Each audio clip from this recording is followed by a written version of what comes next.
Hello everyone, welcome to Bosco Campus Vision. I am Lakshmi V.S., Assistant Professor, Department of Commerce, Don Bosco College, Kottayam.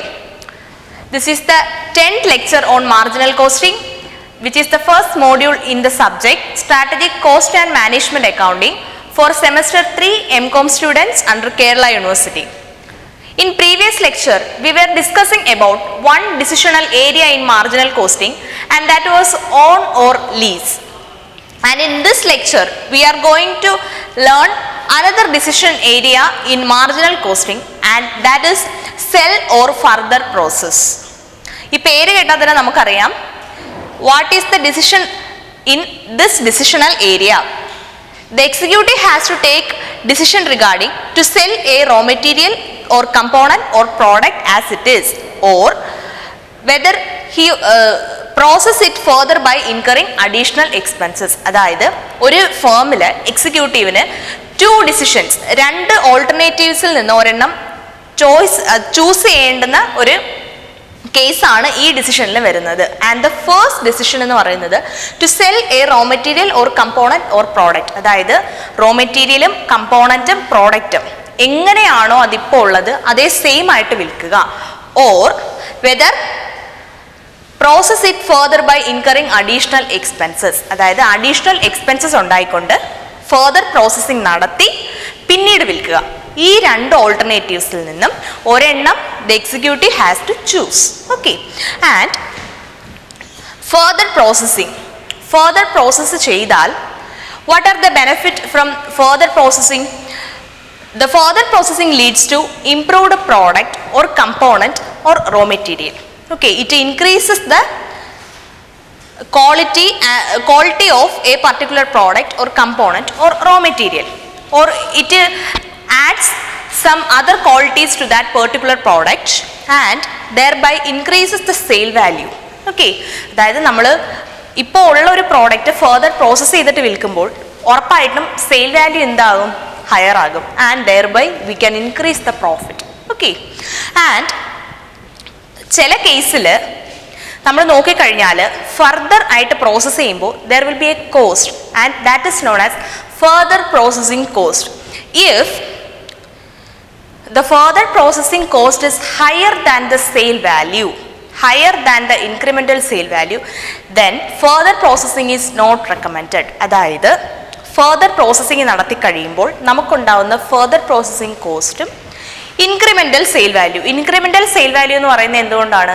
Further processing കഴിഞ്ഞിട്ടാണ് നമ്മൾ sale നടത്തുന്നത്. So നമുക്ക് ആദ്യം ഉണ്ടായിരുന്നപ്പോൾ വിറ്റിരുന്നെങ്കിൽ എത്ര രൂപ കിട്ടുമായിരുന്നു, ഇപ്പോൾ ഫർദർ പ്രോസസ്സിംഗ് നടത്തുമ്പോൾ എത്ര രൂപ കിട്ടും? അതായത് രണ്ടും തമ്മിൽ എന്തായിരിക്കും? ആദ്യം ഉള്ള ആ ഒരു ഇതിൽ നമ്മൾ വിൽക്കുമ്പോൾ നമുക്ക് കിട്ടുന്നതിനെക്കാട്ടിലും കൂടുതലായിരിക്കും ഇപ്പോൾ കിട്ടുന്നത്. That means there is an increment, അല്ലേ?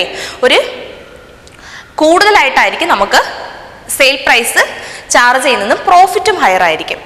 So if the incremental sale value is higher than the further processing cost, only then it is desirable to further process. അതായത് ആ ഇൻക്രിമെൻ്റൽ സെയിൽ വാല്യൂ എന്ന് പറയുന്നത് ഫർദർ പ്രോസസ്സിംഗ് കോസ്റ്റിനേക്കാളും കൂടുതലാണ് എന്നുണ്ടെങ്കിൽ മാത്രം നമുക്ക് further process ചെയ്യാം.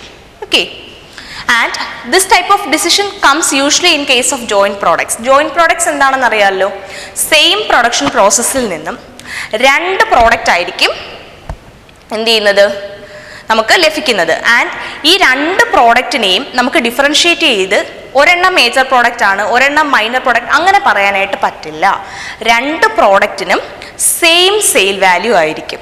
ഓക്കെ, അങ്ങനെയുള്ള പ്രോഡക്റ്റുകളാണ് ജോയിൻറ്റ് പ്രോഡക്ട്സ് എന്ന് പറയുന്നത്. സെയിം പ്രോസസ്സിൽ നിന്നും സെയിം റോ മെറ്റീരിയലിൽ നിന്നുമായിരിക്കും അത് വരുന്നത്. Okay, and sometimes at split of point എന്താണെന്ന് അറിയാമല്ലോ. സ്പ്ലിറ്റ് ഓഫ് പോയിന്റ് എന്ന് പറഞ്ഞു കഴിഞ്ഞാൽ നമ്മുടെ ജോയിൻറ്റ് പ്രോഡക്ട്സ് ആണെങ്കിലും ബൈ പ്രോഡക്ട്സ് ആണെങ്കിലും, ബൈ പ്രോഡക്ട്സ് എന്താണ്? ബൈ പ്രോഡക്ട്സ് ഒരു പ്രൊഡക്ഷൻ നടക്കുമ്പോൾ ഇൻസിഡൻ്റലായിട്ട് വരുന്ന ഒരു പ്രോഡക്റ്റ് ആണ്.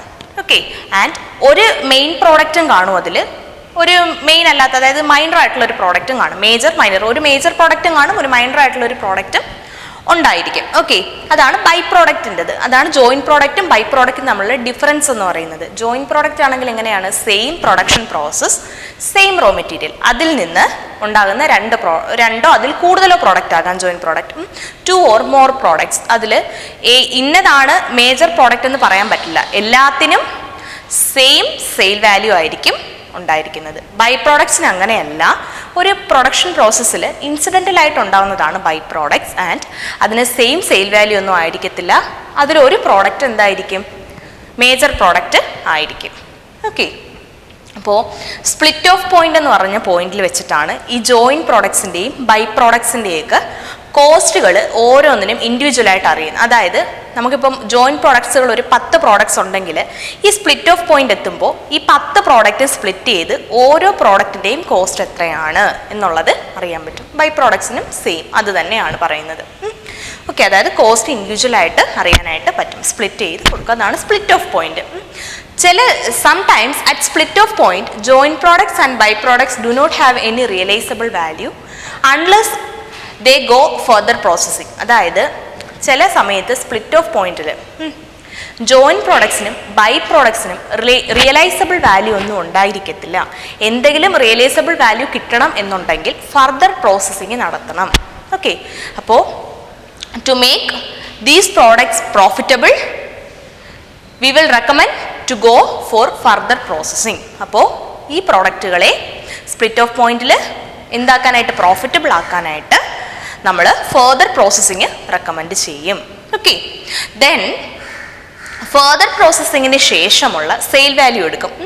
Sale value after further processing needs to cover up the further processing cost, realizable value and some profit. അപ്പോൾ ഈ ഫർദർ പ്രോസസ്സിങ് കഴിഞ്ഞ് വരുമ്പോൾ നമുക്ക് വരുന്ന ആ സെയിൽ വാല്യൂവിൽ എന്തൊക്കെ കവർ ആയിരിക്കണം? ഫർദർ പ്രോസസ്സിങ് കോസ്റ്റ്, ഫർദർ പ്രോസസ്സുമായിട്ട് ബന്ധപ്പെട്ട് എന്തൊക്കെ കോസ്റ്റ് വരുമെന്ന് പറഞ്ഞില്ലേ നേരത്തെ, അതും റിയലൈസബിൾ വാല്യൂ പിന്നെ കുറച്ച് പ്രോഫിറ്റും, ഇത്രയും കവർ ചെയ്യണം. ഓക്കെ, ദെൻ എങ്കിൽ മാത്രമേ ഇത് എന്താണ് ഒരു നല്ല ഡിസിഷനാണ് എന്ന് നമുക്ക് പറയാൻ പറ്റും. അതായത് ഈ ഒരു ഫർദർ പ്രോസസ്സിങ്ങിന് ശേഷം വരുന്ന സെയിൽ വാല്യൂ എന്തൊക്കെ കവർ ചെയ്യണം? ഫർദർ പ്രോസസ്സിങ് കോസ്റ്റും റിയലൈസബിൾ വാല്യൂ കുറച്ച് പ്രോഫിറ്റ്, സം പ്രോഫിറ്റ്, ഇത്രയും കവർ ചെയ്യണം. Okay, then non cost factors നമ്മൾ കൺസിഡർ ചെയ്യണം. And these non cost factors include availability of capacity എന്താണെന്നും എല്ലാം അറിയാം. അതായത് നമുക്കറിയാമല്ലോ, ചില കമ്പനീസ് ഫുൾ വർക്കിംഗ് ആയിരിക്കും, 100% കപ്പാസിറ്റി വർക്കിംഗ് ആയിരിക്കും.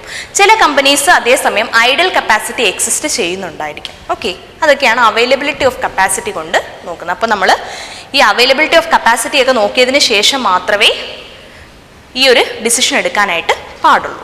Next, long term market. അതായത് നമ്മൾ ഫർദർ പ്രോസസ്സ് ചെയ്ത് വരുമ്പോൾ മാർക്കറ്റ് ഉണ്ടായിരിക്കണം. ആ ഒരു പ്രോഡക്റ്റിന് അല്ലെങ്കിൽ ആ ഒരു കമ്പോണൻറ്റിന് എന്തുണ്ടായിരിക്കണം, അല്ലെങ്കിൽ ആ ഒരു റോ മെറ്റീരിയലിന് മാർക്കറ്റ് ഉണ്ടായിരിക്കണം. ഓക്കെ, ലോങ് ടേം മാർക്കറ്റ് ഉണ്ടായിരിക്കണം.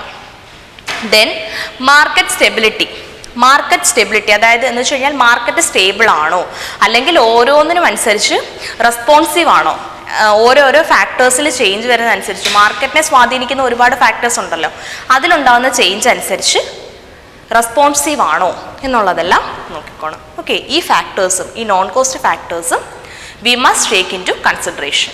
ഓക്കെ, ഇത്രയുമാണ് സെൽ ഓർ ഫർദർ പ്രോസസ് ഈ ഡിസിഷണൽ ഏരിയയുമായിട്ട് റിലേറ്റ് ചെയ്ത് വരുന്ന പ്രധാനപ്പെട്ട theoretical aspects. Okay, thank U.